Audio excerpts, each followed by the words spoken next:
नमस्कार दोस्तों, हमारी आज की कहानी है अनुभव की कंघी।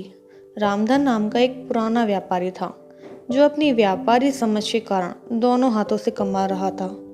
उसको कोई भी टक्कर नहीं दे सकता था। वो दूर दूर से अनाज लाकर उसे शहर में बेचता था। उसे बहुत सा लाभ होता था। वो अपनी इस कामयाबी से बहुत खुश था। इसलिए उसने सोचा व्यापार को बढ़ाना चाहिए और उसने पड़ोसी राज्य में जाकर व्यापार करने की सोची। दूसरे राज्य जाने के रास्ते का मानचित्र देखा गया जिसमें साफ साफ था कि रास्ते में एक बहुत बड़ा मरुस्थल है।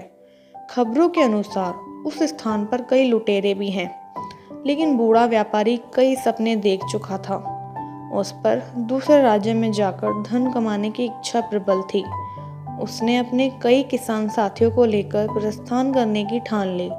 बैलगाड़ियां तैयार की और उस पर अनाज लादा। इतना सारा माल था जैसे कोई राजा की शाही सवारी हो। बूढ़े रामधन की टोली में कई लोग थे, जिसमें जवान युवक भी थे और वृद्ध अनुभवी लोग जो बरसों से रामधन के साथ काम कर रहे थे। जवानों के अनुसार अगर इस टोली का नेतृत्व कोई नवयुवक करता तो अच्छा होता, क्योंकि ये वृद्ध रामधन तो धीरे धीरे जाएगा और पता नहीं उस मरुस्थल में क्या क्या देखना पड़ेगा। तब कुछ नौजवानों ने मिलकर अपनी अलग टोली बना ली और स्वयं का माल ले जाकर दूसरे राज्य में जाकर व्यापार करने की ठानी। रामधन को उसके चहेते लोगों ने इस बात की सूचना दी। तब रामधन ने कोई गंभीर प्रतिक्रिया नहीं दिखाई। उसने कहा, भाई, सबको अपना फैसला लेने का हक है।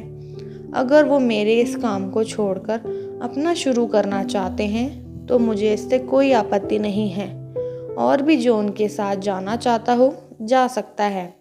अब दो अलग व्यापारियों की टोली बन चुकी थी, जिसमें एक का नेतृत्व वृद्ध रामधन कर रहे थे तो दूसरे का नेतृत्व नवयुवक गणपत कर रहे थे। दोनों की टोली में वृद्ध एवं नौजवान सवार थे। सफर शुरू हुआ। रामधन और गणपत अपनी अपनी टोली लेकर चल पड़े। थोड़ी दूर सब साथ साथ ही चल रहे थे कि जवानों की टोली तेजी से आगे निकल पड़ी और रामधन और उसके साथी पीछे रह गए। रामधन की टोली के नौजवान इस धीमी गति से बिल्कुल खुश नहीं थे और बार बार रामधन को कोस रहे थे। कहते हैं कि वो नौजवानों की टोली तो कब की नगर की सीमा लांघ चुकी होगी, कुछ ही दिनों में मरुस्थल भी पार कर लेगी और हम सभी इस बूढ़े के कारण भूखे मर जाएंगे। धीरे धीरे रामधन की टोली नगर की सीमा पार करके मरुस्थल के समीप पहुंच जाती है। तब रामधन सभी से कहते हैं, यह मरुस्थल बहुत लंबा है, इसमें दूर दूर तक पानी की एक बूंद भी नहीं मिलेगी, इसलिए जितना हो सके पानी भर लो। और सबसे अहम, यह मरुस्थल लुटेरे और डाकुओं से भरा हुआ है, इसलिए हमें यहाँ का सफ़र बिना रुके करना होगा और साथ ही साथ हर समय चौकन्ना रहना होगा। उन्हें मरुस्थल के पहले तक बहुत से पानी के गड्ढे मिल जाते हैं, जिससे वो बहुत सारा पानी संग्रह कर लेते हैं। तब उनमें से एक पूछता है कि इस रास्ते में पहले से ही इतने पानी के गड्ढे हैं, हमें एक भी गड्ढा तैयार नहीं करना पड़ा। तब रामधन मूंछों पर ताव देकर बोलते हैं, इसलिए तो मैंने नौजवानों की उस टोली को आगे जाने दिया। यह सभी उन लोगों ने खुद के लिए तैयार किया होगा, जिसका लाभ हम सभी को मिल रहा है। यह सुनकर टोली के विरोधी साथी खिंचवा जाते हैं और अन्य रामधन के अनुभव की प्रशंसा करने लगते हैं। सभी रामधन के कहे अनुसार बंदोबस्त करके और आराम करके आगे बढ़ते हैं।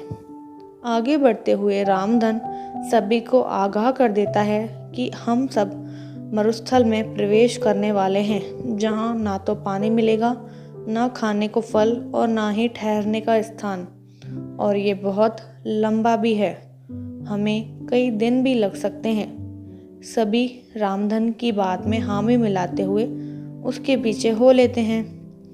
अभी वे सभी मरुस्थल में प्रवेश कर चुके थे, जहां बहुत ज़्यादा गर्मी थी, जैसे अलाव लिए चल रहे हों। आगे चलते चलते उन्हें सामने से कुछ लोग आते दिखाई देते हैं। वे सभी रामधन को प्रणाम करते हैं और हाल चाल पूछते हैं। उनमें से एक कहता है, आप सभी व्यापारी लगते हो, काफ़ी दूर से चले आ रहे हो। अगर कोई सेवा का अवसर देंगे तो हम सभी तत्पर हैं। उनकी बातें सुन रामधन हाथ जोड़कर कह देता है कि भाई, हम सभी भले चंगे हैं। तुम्हारा धन्यवाद जो तुम सभी ने इतना सोचा।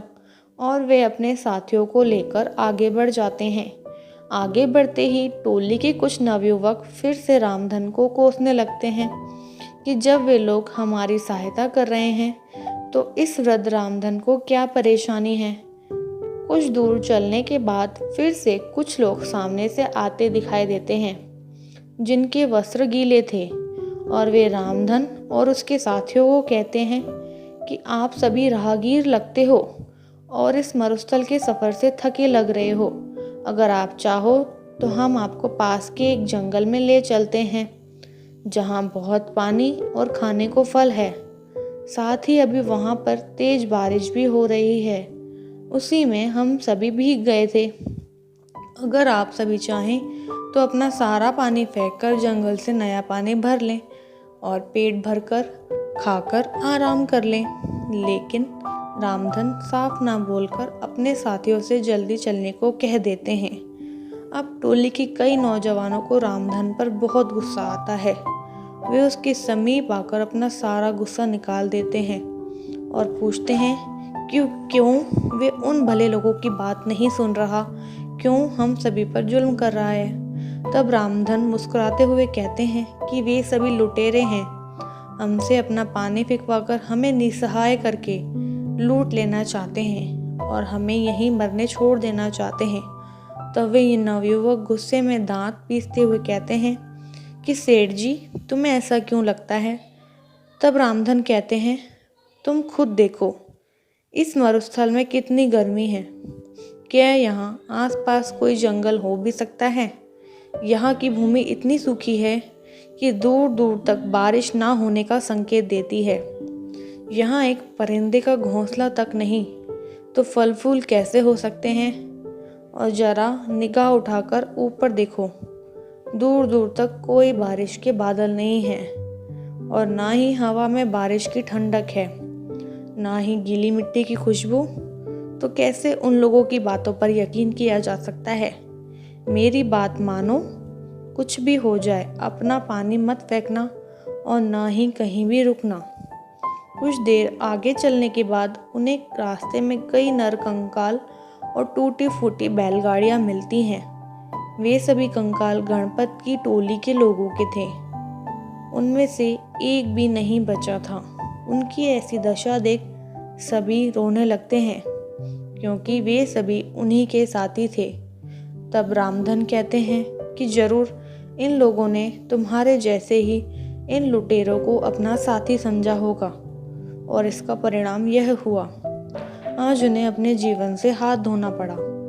रामधन सभी को ढांढस बंधाते हुए कहते हैं, हम सभी को भी यहाँ से जल्दी निकलना होगा क्योंकि वे सभी लुटेरे भी अभी भी हमारे पीछे हैं। प्रार्थना करो कि हम सभी सही सलामत यहाँ से निकल जाएं। इस कहानी से हमें यही शिक्षा मिलते हैं। कहते हैं, अनुभव की कंघी जब काम आती है जब सर पर कोई बाल नहीं बचता, अर्थात अनुभव उम्र बीतने और जीवन जीने के बाद ही मिलता है। अनुभव कभी भी पूर्वजों की जागीर में नहीं मिलता। और जैसे इस कहानी में नौजवानों में जोश तो बहुत था, लेकिन अनुभव की कंघी नहीं थी जो कि रामधन के पास थी, जिसका उसने सही समय पर इस्तेमाल किया और विपत्ति से सभी को निकाल कर ले गया। शिक्षा यही है कि किसी काम को करने के लिए जोश के साथ अनुभव का होना भी बहुत ज़रूरी है। तो दोस्तों, कैसी लगी ये कहानी? अच्छी लगी हो तो प्लीज़ शेयर करना और मेरे चैनल को सब्सक्राइब और बेल आइकन को प्रेस करना ना भूलें।